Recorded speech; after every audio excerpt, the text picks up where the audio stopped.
Welcome to Political Paradigm from Channels TV studios in Abuja. I am Terry Ikumi. Today I've pulled some former lawmakers to have a conversation on the state of the nation, the National Assembly, and the current political climate. They cut across parties and regions.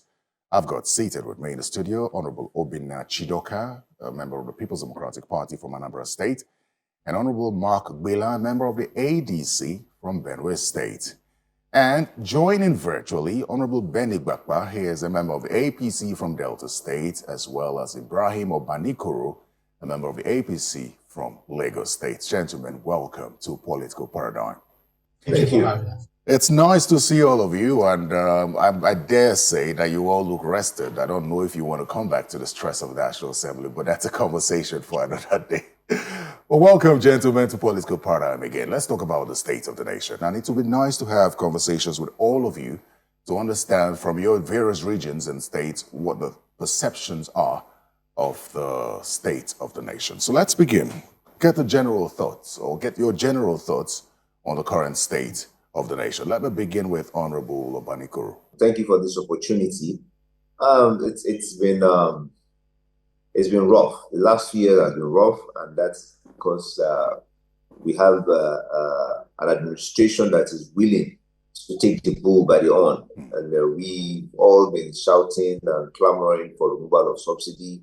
It's been done. We've all been clamoring and shouting for one rate in terms of foreign exchange. We now have that one singular rate. There is no more black market. And all these things come together to give you, it's a change. And people usually are very tough in accepting change. And if you go by current or recent records, we'll see that we have reduction in oil bandit fighting, herders, farmers, all of them clashing with each other. It's been reduced to a significant reasoning. And what we have now are usually orchestrated one or two situations where you have kidnappings here and there. So, and in recent times, from the survey that I did in my office, I can tell you that cost of food is reducing gradually. And I know this because I've also gotten compliments from your food sellers around here in Lagos. So by and large, it's been murky waters, but I think we're beginning to sail a bit smoother than we were this time last year and the prior year before. All right, great. We're making progress. All right. Let me hear from the other APC lawmaker, but this time from the South, Honorable Benny Bakpa. He's talked about the state of the nation. I think one of the things I picked out was the cost of living or the cost of food dropping. I don't know if it's dropping in your area, but you might want to pick up from there. Thank you very much, Terry, for this opportunity. Nice to see my friends, my brothers. For some time now, we've not seen, so I'm happy we're all looking good. Well, for me, it's a mixed bag, really. It has not been easy.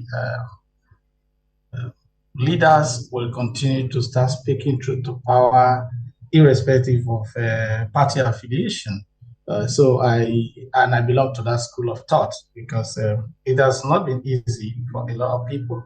I believe the only light we can see at the end of the tunnel is the fact that Mr. President has continuously referred to what he's doing as something that will bring the fruits at the end of the day. So we're looking at that, the Renewed Hope agenda thing. But as it is today, I must tell you that it has not been easy for a lot of people. And for me as an individual, I don't sympathize with Mr. President because he asked for the job, he got the job.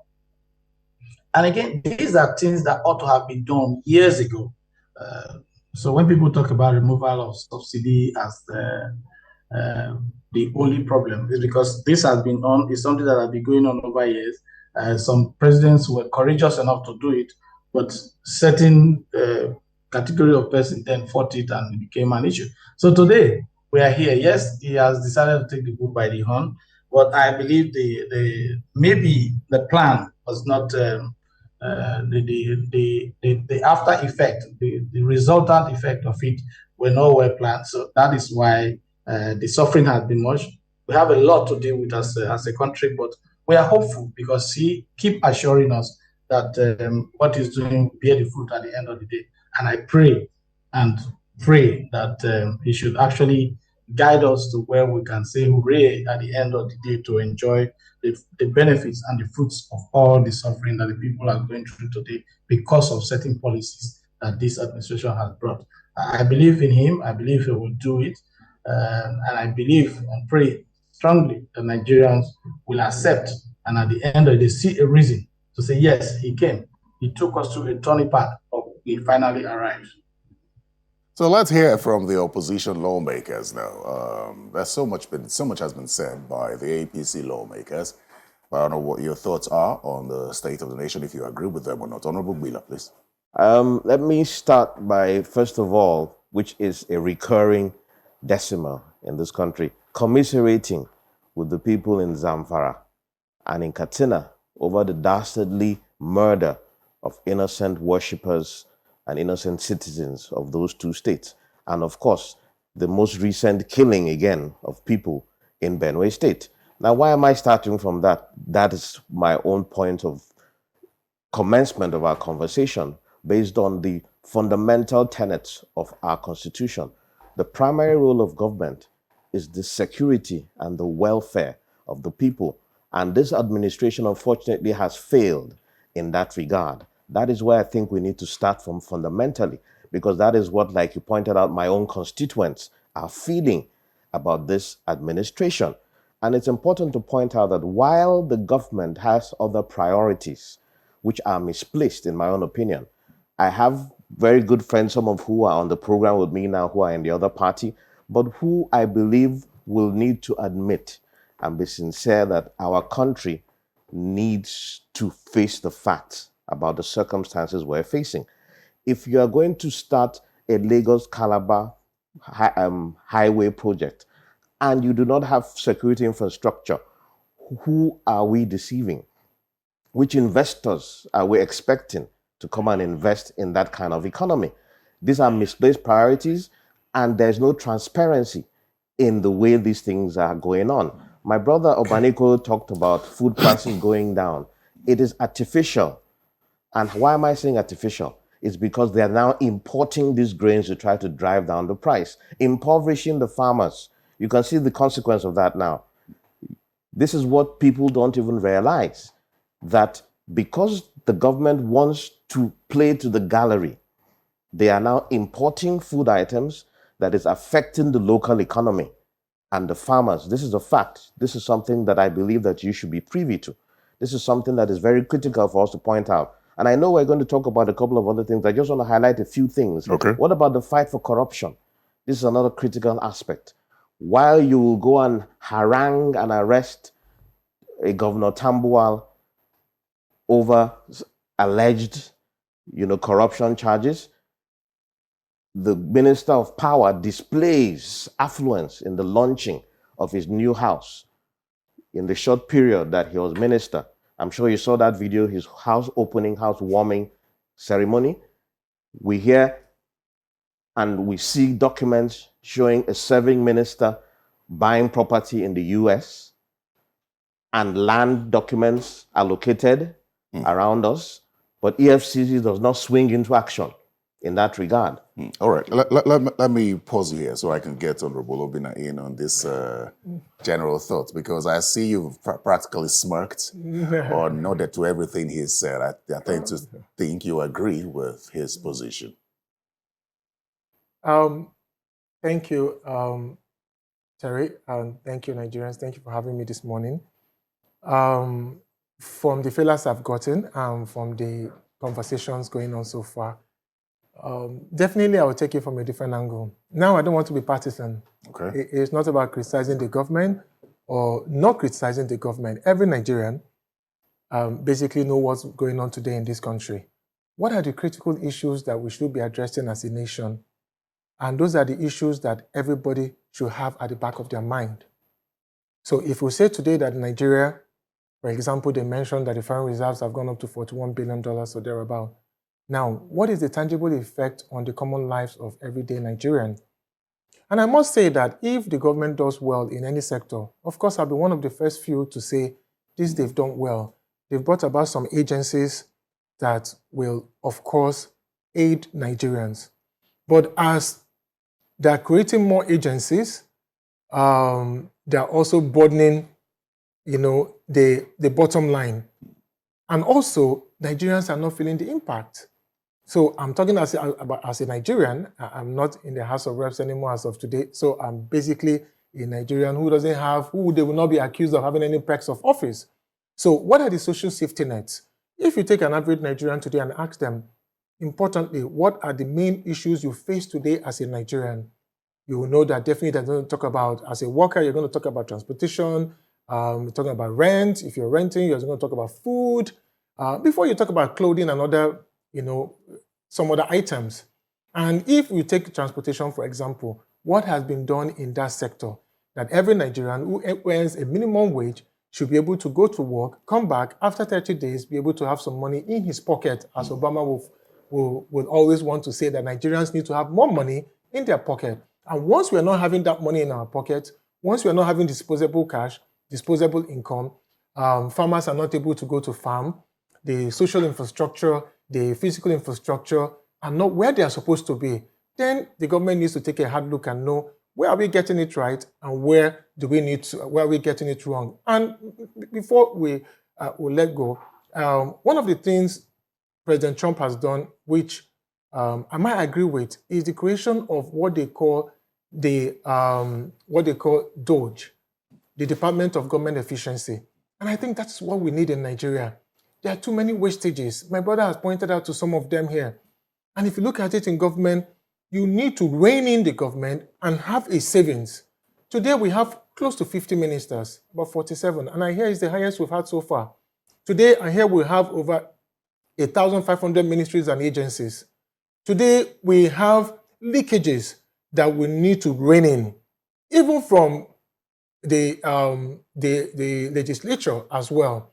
So if government is able to sit back and look at it critically and say, how do we save money and how do we reduce our expense that every other Nigerian will trust what we are doing? Recently, there's a debate about increasing the wages of public officers, politicians. Now, how does a common Nigerian, a commoner, trust you that even if you merit the increase, because it's going to the office and not to the person. But how does a commoner believe that he sees a governor, sees a minister, sees the president in a convoy of cars? We're buying new cars, we're buying new planes, they're buying new houses. And a commoner is saying, on top of that, you want to increase their wages, which is rightfully so, right. Because I've listened to the argument. Okay. So if you look at that, it's a question of trust. Is a normal Nigerian, average Nigerian, willing to die for Nigeria today because they believe in Nigeria? Just like you see an American hoisting a flag in every rural or suburban America, because they're ready to say, we believe in this country. Okay. Does any commoner, any normal Nigerian believe in Nigeria today because they trust us who are supposed to be the leaders of the nation? Oh, let me go back to Honorable Banikoro. I'm sure you have a lot to respond to because Honorables Chidoka and Gbila here have talked about this administration with regard to wastage, the artificial reduction in food prices, importation of food to that effect. And perhaps it almost suggests that this administration isn't doing any differently from what the previous administration was doing. You and Honorable Bakba members of the ruling All Progressives Congress. And I know that recently the DG of the WTO, Dr. Mrs. Okonjo-Iweala, had praised the president for bringing some stability and saying that his policies are in the right direction. But she's also gone on to say that safety nets must be provided. And since the removal of fuel subsidy, that's been the argument. Do you think that this administration has aligned correctly with regard to these safety nets, or do you agree with the position stated by Honorables Chidoka and Gbila here? Honorable Obanikoro, please. Thank you. You just stole that Okonjo-Iweala's point from me. I was going to say that for her to commend the government, then you should know that something positive is being done. We have some wins that we should also praise. You see, government is about the people, for the people, and by the people.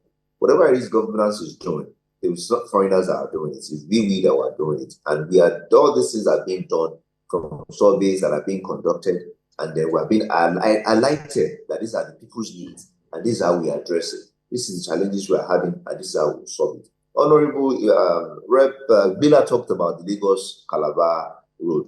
If the forefathers that envisioned Nigeria did not create the Lagos-Ibadan road, I'm not sure we'll have the economic transportation means that we've been enjoying through that route.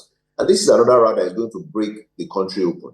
It's a country. We have to continue moving. If you say that because you have one thing, you're not going to do the other, then we're not going to make progress. So to give more economic opportunities, we need that route, because now what we have is that everybody's going through Lagos, Ibadan. So we need to open it up so that there is another app. If I want to go to Ondo or Calabar, I can spend an hour or two.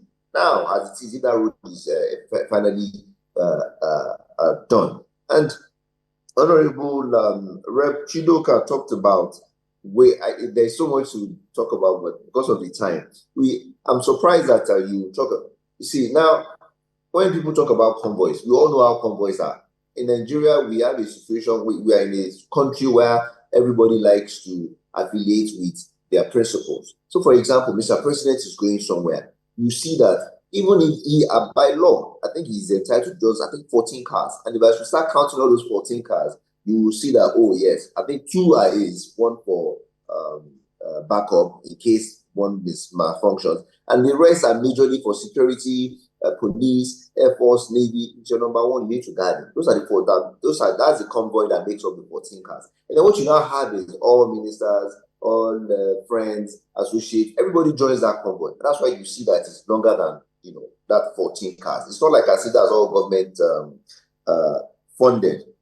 And then on the increase of salary, I'm sure Rep. Magbila and Rep. Chidoka would agree with me that when we were in the Ninth Assembly, at some point, I don't know whether because they're opposition party, so they didn't have as much as deductions that we did. But at some point, our salaries went to as low as 100K a month, 100,000 naira a month, because a lot of deductions have been done. And don't remember, that was the era of COVID. So a lot of our money was removed to subsidize people, to help people with relief programs for that COVID era. And on the issue of the housewarming that you talked about, up to now, unfortunately, I have not seen it, but I'm going to go out of my way to look into that and see how, and see what that translates into. And then on the issue of how people are moving around, transportation, the government has tried its best in providing CNG buses that I know that are half price, that convey people elsewhere. I know they've started with Abuja. They've not gone across the nation. And then the train facility now, they've improved from Lagos to Kaduna, Abuja to Kaduna, Lagos to Ibadan, and so on. So the trains are functioning, not at optimal, not where we want to be, but at least we've gained some miles. Let us celebrate the miles that we've gained. On the importation of food importation has always been an issue with us in Nigeria. I'm a farmer as well. And unfortunately, I'm also competing with those that I'm into fish farming. I'm also competing with those that are importing fish from all over the world. At times, you find out that the same product that you are producing, theirs is cheaper. It is part of economic challenges that is done all over the world. The US too has the same issue, whereby imported goods from outside of the country is cheaper than the ones that they are producing locally. So it's a situation that is around the world. It's not just peculiar to Nigeria as a country. All right, let me go to Honorable Ibakba now. He's a new member of the APC. I don't know what his thoughts are on some of these things that have been raised, and if he agrees with it. Well, for me, like I stated in my opening remark, I will not be speaking for political parties or government. It's not my responsibility to speak for the government. The government have their speakers. There are people that are paid to do that. I will speak as a Nigerian, truth to what is affecting me and my people.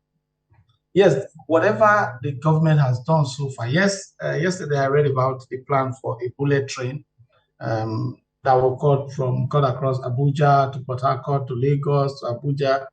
which you can just wake up in the morning, finish your meeting in Port Harcourt, go to Lagos for dinner, come back to Abuja. Those are fine initiative, wonderful on paper, but we've not been able to transform all this into reality. And again, I question, like I said, I don't sympathize with Mr. President, because if this subsidy, which is the bottom, the nucleus of this whole wahala, if it was done earlier, there are people that started that Nigerians should stop playing politics with everything. They play politics with it when it matters most. When President Jonathan did it, they came out, they said it should not be done. But now the country has come to almost a creeping point. He came in as president and he has decided to take people by the hand. So let me tell you, I don't celebrate that, because it's something that ought to have been done a long ago, which he stopped. And now he has decided to do it. So I don't, it's not a matter of giving credit, but you just have to start from somewhere. They say a journey of 1 kilometer start with just a step. And that, again, the planning, the soft landing for the people was not well planned. So I still believe that whatever the present government has done, irrespective of politics, whether I am APC or PDP, is still in the oven. It is not yet out of the kitchen. They are still cooking the food until the food arrives. And we actually get that. Whatever we're doing is just hope. We are hoping it will come. We are hoping it will come. As far as I'm concerned, I do a lot of importation. I do business. Things are not easy. When in those days, when we come with a container, with say 10, 20 million, you have a container. Today, you can't get a container into the country with 100 million. So we must tell our leaders that whatever they are doing, they should do it very fast. Especially Mr. President, I'm happy with some of the moves he made of recent to Brazil, trying to get into get agriculture, get people, get MOU signed, so that they can get it done. But today, I tell you that the basic things that is required of the average Nigerian are lacking. Okay. But for few of us who are no longer in office, I am in my office, private office, I know the pressure that I still get. And these people, before businesses are closing down, we must wake up. We must wake up. I don't want to give the president a pat in the back that you have done well. Yeah. All he's doing is still work in progress. So with that work in progress, we believe he can do it. The Nigerian spirit will never say die until it didn't work, but I believe it will work. Let us just hope. Let us just believe. But the basic thing that we have all lost as a nation is that trust quotient. Do we really trust ourselves? Does the common man believe in what you are saying? Whatever my dear friend and my party man, Panikori, is saying, people will just say he's just defending the party. But that is the truth. That is what he knows. That's what is going on. But the Nigerian people does not trust the government. They don't trust because they have been raped over time with promises. And it is time for people to do the talk. And if I were in that team, what I would say is, let us put certain things on ground before we take certain decisions. So that while the people are feasting on that, you can now go around and get it. That is why we have pilots. But there was no pilot arrangement in this whole government. They came and hit it straight. And that is why we are where we are today. All right, Honorable, while you speak about a lot to be done, I'm just going to throw the question to my studio guests now. Because it would seem that the president is taking the bulk of the blame. Honorable Obanikoro had just pointed out some efforts in the FCT where the president resides and the donations made by the president for the buses. I also know that the federal government had made plans to roll out buses for federal government schools across the country, CNG buses. But then it raises a question, what are the subnationals doing? Does the president alone take the blame? Because we know that the removal of fuel subsidy, and I spoke with the governor of Akwa Ibom State a couple of weeks ago where he said that they now get more money and he doesn't even see the need to borrow money because he now gets money from the removal of fuel subsidy and it enables him to do more. And he's taken measures to cushion the effect of the removal of fuel subsidy on his people with this money. Does the president take the blame in this, or where do subnationals come in? Okay, so let me point out something that is very critical to note. While, yes, admittedly, the balance sheet or the figures show that the governors are getting more money today, and I'm not holding brief for them. You and I know the inflationary trend that has occurred since that period of the subsidy removal until now. Today, you know what the exchange rate is. The Ghanaian cedi is 10.89 to $1. The Nigerian naira is 1,540 to 45 to 50, depending on the circumstances per day.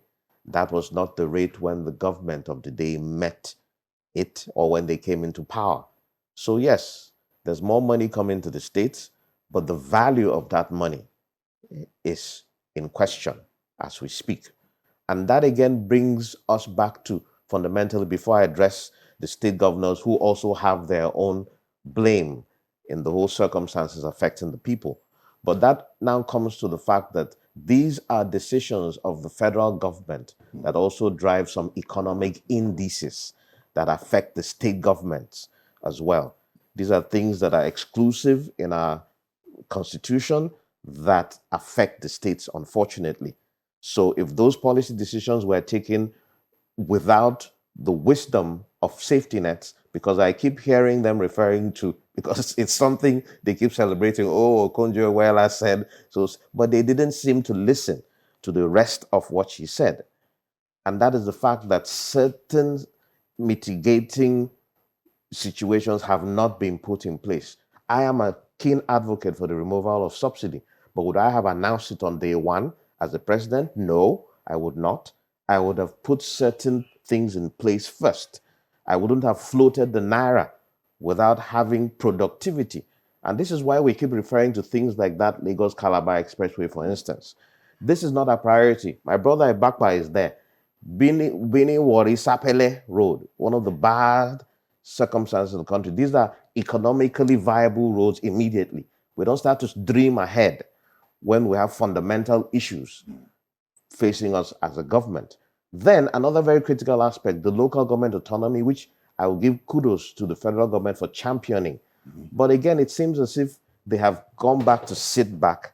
Recently, I watched a video where I think it's on his recent trip abroad, where the president was talking about what is happening at the local government, you know, how things are not trickling down to the people. Well, Mr. President needs to be aware, as we speak, contractors have not been paid for about a year. We don't know what is going on. This is how money trickles down in the economy. Federal government has no projects to commission because contractors have not been paid. They came and they brought a central payment system that has created another cesspool, as far as I'm concerned, of corruption and worry, where money is centralized only to be paid from one office. So these are ways that the federal government affects the functioning of the states. But fortunately, it is even the states, for your information now, that are putting money into the economy. But of course, that does not absolve the governors of blame, because we see a situation where the governors themselves are not being able to account for the funds that they are receiving. It is not being able to translate into meaningful impact on the lives of the people. Some governors here and there we're hearing are doing commendable things. Our colleague in Niger is pursuing a green economy, is pursuing agricultural revolution. The governor in Enugu is the one that we can even talk about these buses that we're talking about, because at the federal level, I have hardly seen any bus to refer to in terms of easing the transportation of the people. So while we would also apportion blame to the subnationals, like you mentioned, a lot of the issues that affect their performance has to do with federal policies. Okay. Because of the constraints of our constitution at the moment. All right. I don't know. Let me come to Honorable Chidoka. I don't know if you agree with him, but while you respond to that, I also want to get your thoughts on the trajectory we're on. The president wants a $1 trillion economy by, I think, 2030 or the next decade. So perhaps you could speak to whether or not where his policies are suggesting that. My colleague, Honorable Banikro, let me respond to one or two things he said while I come to that. What I meant, Banikro, wasn't about convoy or no convoy. I was talking about resource management. When the average Nigerian sees that you're managing your resources effectively and efficiently, they are bound to trust you, whatever you tell them. And that's where I was headed to, and not about the convoy he's mentioning. No. When you talk about the subnationals, I must say that there's something I would like to refer to, which was General Olusegun Obasanjo, our dear former president, that mentioned about the irreducible minimums that you expect from each of the states. There are 36 states in Nigeria today, and there are 23 APC governors, if I'm right, because I don't know if anyone has joined overnight. And if that be the case, they're the ruling party. So when we say about the irreducible minimums, means that whatever I see in Niger should be replicated in Kano, or should be almost equal to what I see in Borno. What do I mean by that? What are the standards of education, state vis-a-vis each of the states? What are the standards of living in each of the states? If the states are collecting more money today, like they've admitted they are, what is the use?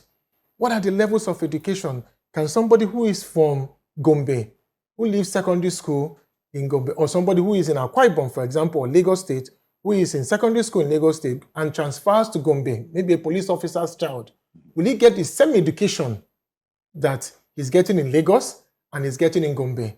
Will he get the same hospitalization treatment he gets in Akwa Ibom and he gets in Borno, for example? So if you get my thoughts, the governors must be able to know that their service delivery should be at par with each other, and then they should also talk more, give more to the people. Somebody mentioned, we're going to be pulling at different issues here. Somebody mentioned about CNG buses. Now, we have the Presidential Committee on the CNG buses, and I think the National Assembly should take a closer look at that, because where is the rollout? If we don't see them, does it call a cause for a little investigation to know the monies the president has released to them, where are the monies today?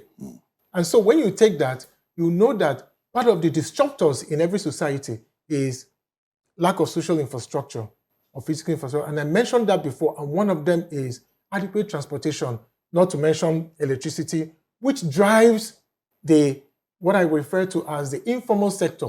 The informal sector drives every economy.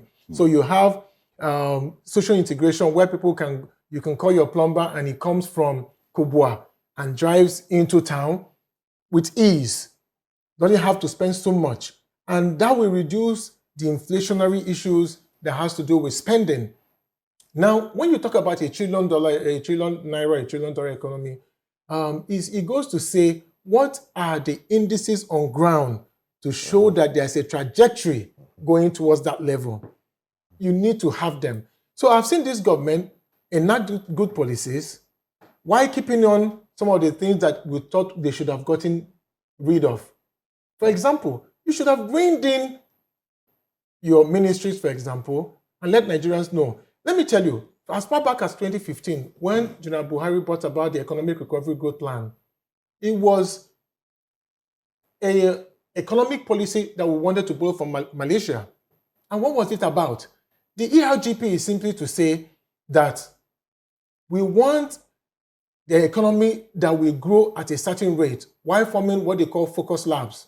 So what does that mean? If of today we say we're not producing food, why are we not producing food? Is the why question. Why are we not producing food? Oh, there's insecurity. What are the causes of insecurity? Is it environmental? Is it strife? Is it communal clash? Whatever it is, in that focus room, you sort it out so that we can begin to produce food. We can begin to produce other things that we want. Why are there no assembling plants in Nigeria? For you to grow an economy, you need to have the productive basis for that to grow your economy. If not, you cannot build on nothing. And if we don't see that trajectory, then there's a problem. So if we do that, like for example, I remember the minister that came from Malaysia and he told me that the JW Marriott, they've wanted to build it for over 7 years. But when they came about the ERGP, they said, why is this hotel not being built? They said because of these issues. They called the minister in charge, which is going to be the minister of FCT, for example. Why is there no allocation to this? You say why. Then you quickly do it, and then the contractors will go on site, and I stayed in that hotel once. So what we are trying to say is we need to see they said a ship must sail in the same direction. So we need to be able to see the direction the economy is going to. We need to see the direction the country is going to. We need to see where they're spending the money. Recently, the government created what they called the Nigerian Consumer Credit Corporation, which I think is good, where every civil servant can go and get a small loan to buy your iPad, to buy phones, to buy anything you want to buy. What are the funding mechanisms for you today? Okay, Honorable, let me come in here. You've brought in the issue of money. Yes. And we know that National Assembly has the power of the purse. So let's talk about National Assembly now. So if the National Assembly is operating rightly with this administration. Yes. And the reason I say this is you all were members of the 9th Assembly. Yes. Under the APC, the term rubber stamp became popular.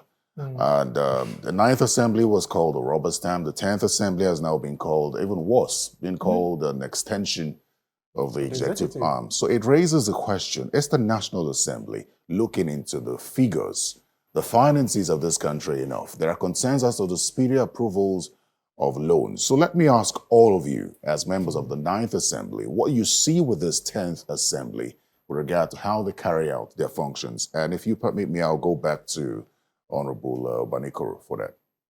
Thank you again. You see, governance is about the people.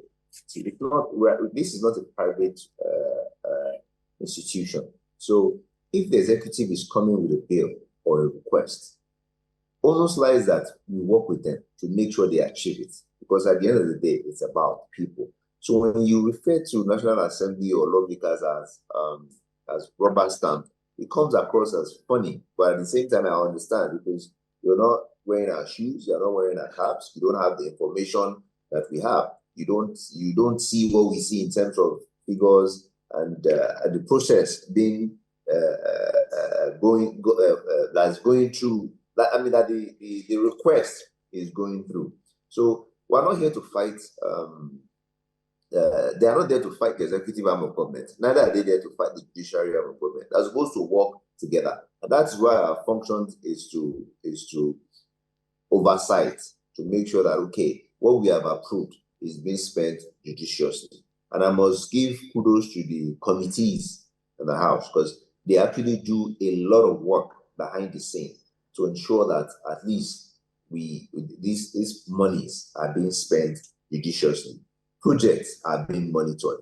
That is what you don't get to see or hear a lot about. But the committees behind the scene actually do the necessity and what is necessary to be done before it now comes to the floor of the House for approval. So it's not a rubber stamp the way people always like to call it. And I'm sure that Rev. Miller and Rev. Jidoka would also attest that it's not a walk in the park. We have to work together to achieve a common goal. Okay, let me get Honorable Bakpa's thoughts now. And I would like you to also respond to what he said, saying National Assembly is not a rubber stamp, at least this 10th Assembly. And also, this comes on the heels of the National Assembly debunking an allegation from one Honorable Representative Ibrahim Oyo saying that members of the House receive payments to sponsor bills, motions, and petitions. So what does it say of the National Assembly? And I dare ask this because I have spoken with former lawmakers of air who say that the National Assembly has been so denigrated and has lost its respect such that he wouldn't want to return to the National Assembly. What are your thoughts, Honorable Bakpa? Well, thank you. First, on the issue of the rubber stamp, I don't think the best parliament should go cuff in hand, blow by blow. It doesn't mean that when we fight, when we confront, that is when the parliament is working. Our role is supposed to be complementary. We are an arm of government, just like the executive. So, and somehow it is arranged in such a way that both must work for the smooth operation of the government. So there must be that element of cooperation and understanding. And if figures are coming in, figures are screened, we are human. There might be errors.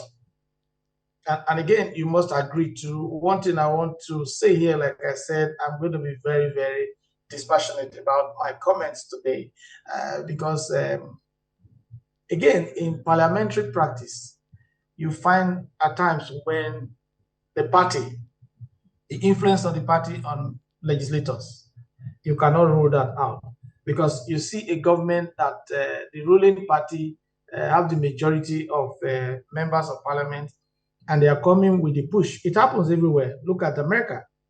It's happening. Even issues that are enshrined in their constitution are being pushed aside using the parliament. So that is the loyalty to the party. And at times, parliament is staffed in such a way that they have no choice than to follow what the executive expects. But that is not what it should be. So I want to let you know that it is not rubber stamping. It is just collaboration. It is that complementary effort that we're doing. You remember, you followed me closely when I was in Parliament. There are times that we have to come so hard on Mr. President. Then the late President Buhari, I remember twice I challenged him. We're in the opposition It's at the not because- time. I mean, now you are at the table with them. so really, it's not about stamping. The Parliament will always do their job. And giving an assessment of the 10th Assembly, I've not really had time. I don't think I've had time to really look at what they're doing. I don't, because some of us, because of the way we left the Parliament, there are certain statements we make and it will be ascribed to individuals. So we try to stay away and allow them to do their thing, just like a governor who has ruled and interfering in the governance of the state. It's assumed that is overstepping his bounds. So we tend to be very private, look at national issues, look at a larger scale. So I wouldn't say that the Parliament has not done well. Very They well, are doing then. their bit. Okay, thank you very much. That's my take. All right, Honorable Gwila, is the 10th Assembly an improvement from the 9th Assembly? Okay, so that is Because the idea is that we must keep doing better, I believe. Yes. So while I very humbly acknowledge the friends and colleagues that I have in the 10th Assembly, if you're asking me in my own personal opinion, I do not think so. And it will be better corroborated if you ask the Nigerian people. I'm sure you have received feedback from the Nigerian people. And these are concerns that I would want to express to my colleagues in the 10th Assembly. There are very visible things that make our people, make some of us legislators concerned. Last year, in his October 1st statement to the nation, Mr. President mentioned some tractors that were on the way. I'm sure you remember that, Terry. John Deere. Thank you. Those tractors have not arrived, and we're on the verge of another October 1st. These are oversight functions of the National Assembly. But we have become so partisan, in my own opinion, that it seems any attempt to carry out your duties, and I'm happy Obaniko referred to oversight, that is a fundamental responsibility of the National Assembly. Because I keep telling people the National Assembly is the fulcrum of a democracy. That's why when a military junta takes power, the first institution they first sack is the National Assembly, because that is the true representation of the people. And that comes with a lot of responsibility. Again, Mr. President has gone again to Brazil and other countries across the world when certain promises he made have not come to fruition. In terms of other things that have happened, and I'll quickly just give you examples so you see the concerns some of us have and Nigerians also have. Courts of competent jurisdiction have ruled severally that what is transpiring in Rivers State now is an illegality. The matter was brought to my colleagues in the National Assembly and they used a voice vote. Does that imbue confidence in us or the Nigerian people that they're holding this government accountable? Such a very fundamental issue was subjected to a voice vote. There are mechanisms in the House now that we left that we believe are still functional, where the vote should have counted. And again, that does not display a house or a National Assembly that doesn't want to be referred to as rubber stamp. You talked about the loans. From the beginning of the APC administration in 2015 to date, every budget violates the provisions of the Fiscal Responsibility Act with regards to debt to GDP ratio consistently. But it's something that the National Assembly will just gloss over as if, oh, well, it doesn't really matter, you know? And these are fundamental economic indices that affect the government. So you now see a situation where there are fundamental things that are not being addressed that the National Assembly is responsible for.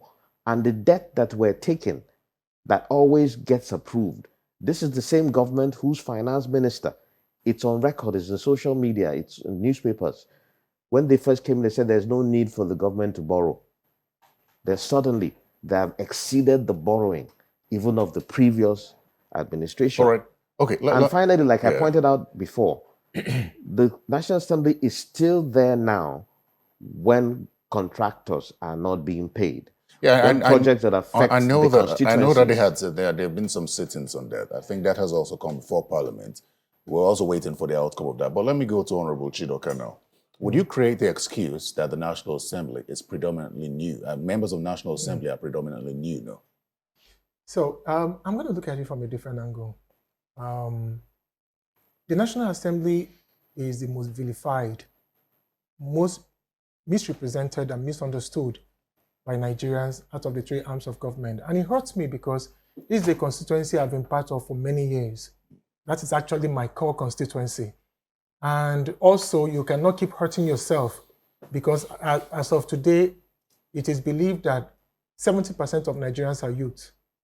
That makes it roughly about 160 million people who are young people. And like he just pointed out, most of them are actually on social media. If you ask your staff, everybody, young people are on social media. Go back to that social media and search for Nigerian National Assembly. Go and look for the House of Reps or the Senate and see if you find any information there. Go and find out the engagement between the National Assembly and the Nigerian people which we seek to represent.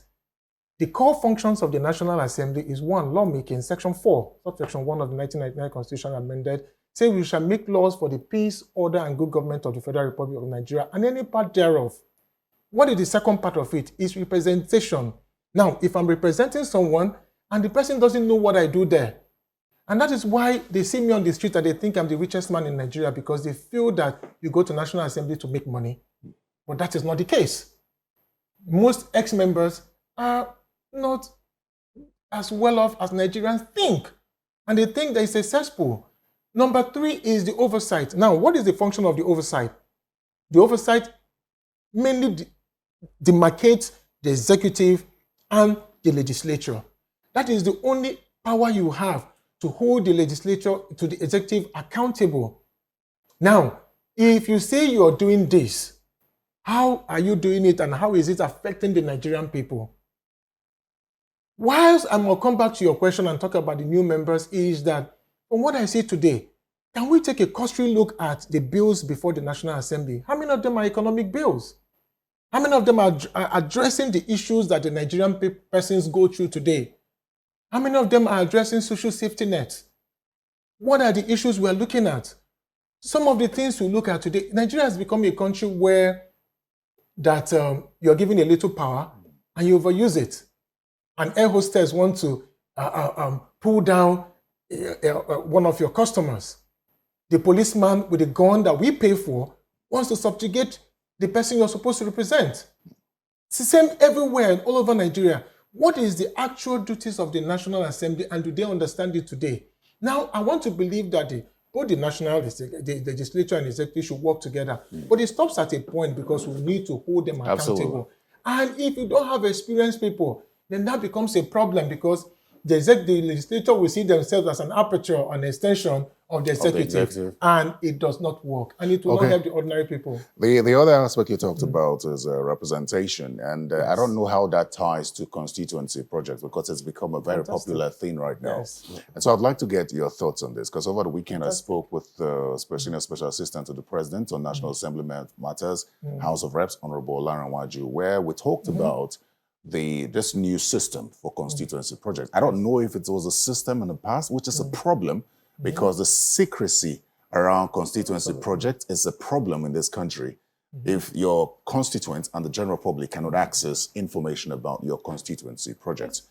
But we hear now that there's a 1 billion naira cap for federal lawmakers to execute constituency projects, where they get to nominate projects in that region. I don't know what your thoughts are about this, and perhaps compare it to what was during your time as lawmakers. Let me just go back to Honorable Obanikoro to get his thoughts on that.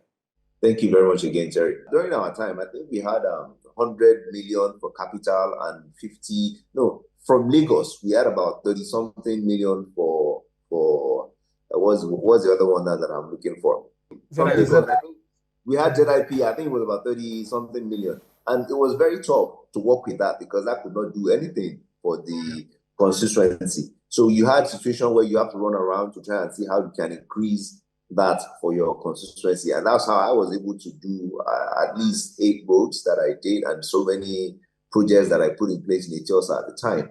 And for them to now have 1 billion as a result of taking away subsidy, and that day everybody also, just as the governors had got their allocations increased, the members who also had their capital funding increased to 1 billion. Right. Okay, gentlemen, I'd appreciate if you could be quite brief with your answers now, because we're almost out of time. Honorable Igbakpa, please. Okay. Like my brother Banikoro said, our time it was we had about 10% of what they are having now. So if that's what they have, because I don't know, I'm not following up really, but I don't see why there should be too much issue with the constituency project. Most times, representatives who are maybe those ones that are doing business, they spend more on the constituency, more than what is actually coming. And the misconception back home is the fact that once they say constituency fund, they say the money is with you. It's in your pocket and you have pocketed it. They don't even know that this money is tied to projects, and nobody can collect the money. You are not the contractor. The job will go to a contractor who will actually execute these projects, and it will be on ground because they come for inspection. But there's this threat every now and then when people come, oh, what did you do with your constituency fund? They gave you so much money and you did not collect it. So I think you people in the media should actually enlighten these people too, that nobody collects government money and puts it in their pocket. So with the 1 billion, if that is true, they can't even collect the 1 billion and put it in their pocket. It will come through project 2, and the constituents will enjoy it. Okay. All right. Honorable Wheeler. Okay, yes. Like Chidoka said, the National Assembly is the most vilified and misunderstood. I'll quickly just point out an analogy for Nigerians to know. In the current budget, the allocation to the National Assembly is about 1% or 1.2%. The allocation to the judiciary about 1%. The executive sits with the bulk of Nigeria's money and budget every year. That is where Nigerians should be focusing on, which is why it behoves on the National Assembly to hold them accountable. Nigerians don't always know that. They think the problem is National Assembly. But if you break it down to figures, that is exactly what it is, just 1%. Is 1% Nigeria's problem? It is not, obviously. When it comes to the constituency project, another misunderstood thing, it came to the fore during the period of Yaradua, if I'm correct. And it's because it tried to address a fundamental lacuna in the ability of the legislature to impact on their constituencies. We have a situation where each budget that is prepared by civil servants who have no contact with the fundamental issues in everybody's constituency, which is not what the Fiscal Responsibility Act envisages, but it doesn't happen, unfortunately. So to solve that, and constituency projects are not just in Nigeria alone, they're in Kenya, they're in several other places, even the US, they have pork barrel projects, which is similar. So the main thing now is accountability for that amount. How do you account for that 1 billion? A lot of people too say, oh, it was a political move to try to buy them over. Well, that is for those who want to believe that. But for me, while it is a commendable effort to impact on the constituencies, from my experience, there's a difference between being given an amount to utilize for projects, and there's a difference between cash backing or funding it. They're two very different things. Okay. All right. As well. Honorable Chidoka, please. Thank you. Personally, if you ask me, I would say that I wanted the Constituency project taken off, abolished, removed completely from our politics, and because it has taken away the core duties and functions of the legislature to become a contractor or one who executes projects. So when you get back home, what people will ask you, they're not asking you how many laws have you made in National Assembly. They're simply asking you how many roads have you built, how many boreholes, and that's not my duty. But then, if it must stay, I think the National Assembly need to rejig that system. And from the executive, I must tell you, the Chief of Staff to the President, who was the former Speaker of the House of Reps, who I know graduated magna cum laude. I know he's a brilliant man. And so I hear about I don't know him very well, the Minister of, the CBN Governor, the Minister of Finance, and the eggheads in the government. Can they sit down in a room with the heads of the National Assembly? And why I mentioned the Chief of Staff, because he was there. That I guess that's one of the highest persons who work in the executive, who used to head the National Assembly. If it must happen, can they say, let's find a way that 50% of that fund should go to vocational training? So in every constituency, contribute 50%, probably get the state to contribute 50%, and you must send these people to vocational training, how to make clothes, how to cut hair, the informal sector, how to learn skills.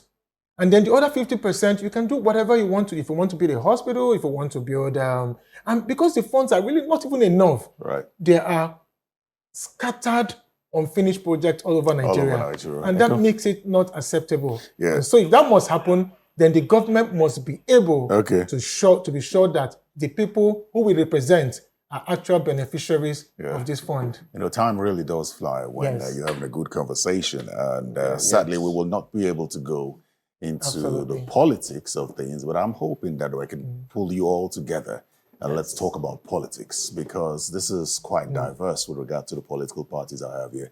But I thank you all for finding time to be here. Honorable Mark Bela, Honorable Obina Chidoka, Honorable Benny Bakpa, and Honorable Ibrahim Obanikoro. Thank you all for coming on Political Paradigm. Thank you.